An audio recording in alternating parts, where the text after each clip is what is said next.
ஒரு 80% ஏரியாவில் நான் 15வது வார்டுக்கு உட்பட்ட இடத்துல 80% ஏரியாவில் இன்னும் பாதாள சாக்கடையே இல்லைங்க. இன்னும் பாதாள சாக்கடையே இல்லை. அதே மாதிரி ஆள் பற்றாக்குறையினால ரொம்ப கஷ்டமாக இருக்கு. நான் இது பல முறை சொல்லிட்டேன். இதுக்காக நான் 10-20 மீட்டிங் கூட பேசியிருப்பேன். ஆட்களை அதிகப்படுத்தி அந்த வெள்ளவாரியை தூர்வாருங்க பண்ணுங்கன்னு சொல்லி இந்த மாதிரி பல முறை 10-20 மீட்டிங்கில் பேசியிருப்பேன். எந்த ரெஸ்பான்ஸ் இல்லை. அதே மாதிரி இந்த மாட்டு கழிவுலாம் கொண்டு வந்து வெள்ளவாரியில கொட்டுறாங்க.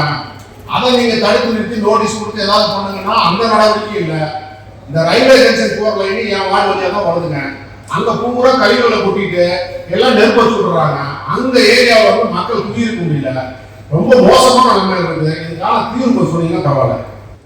இன்னொன்னு ஆட்கள் பல முறை நான் சொல்லிட்டேன். எத்தனை மீட்டிங்ல சொல்றதுன்னு தெரியல. மொத்த கழிவு வர்றது என் ஏரியா தான். அதை சரி பண்ணுங்க ஊர் 5 நிமிஷம் நீங்க யாராவது வந்து அங்கே நின்று பாருங்க. அப்புறம் மக்களோட வேலை உங்களுக்கு தெரியும். மழை வந்தா தண்ணி உள்ள போதுடும். இன்னொரு ஓப்பனா காரணமா எல்லா மக்களும் அந்த அளவுக்கு வந்து கொட்ட ஆரம்பிக்கிறாங்க. மொத்த கழிவு அங்கதான் நிற்குது. ஒரு 5 நிமிஷம் 10 நிமிஷம் நீங்க யாராவது வந்து நின்றுங்க. சரியா இருந்ததுன்னா அங்கே குடும்பம் நடத்த முடியும்னா சொல்லுங்க. நீங்க பூங்கா திறக்கிறீங்க, எல்லா வேலையும் செய்றீங்க. மக்கள் வாழ்வாதாரத்தை கேட்கற கிட்டத்தட்ட 3-4 வருஷமா நான் கேட்டுக்கிறேன். இதை செய்வீங்க எந்த நடவடிக்கையும் இல்லை. அதே மாதிரி ஆட்களை சேர்த்து கொடுங்க.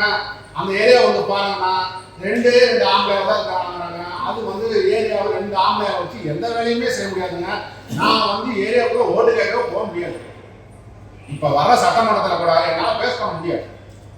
ஏன்னா எத்தனை தடவை நான் வந்து கோரிக்கை வச்சுக்கிட்டே இருக்கிறேன், சொல்லிக்கிட்டே தான் இருக்கிறேன். அவ்வளவுதான். அந்த மீட்டிங் வந்து அதோட முடிஞ்சு போச்சு. அடுத்த மீட்டிங் வந்து நான் பேச போறேன்.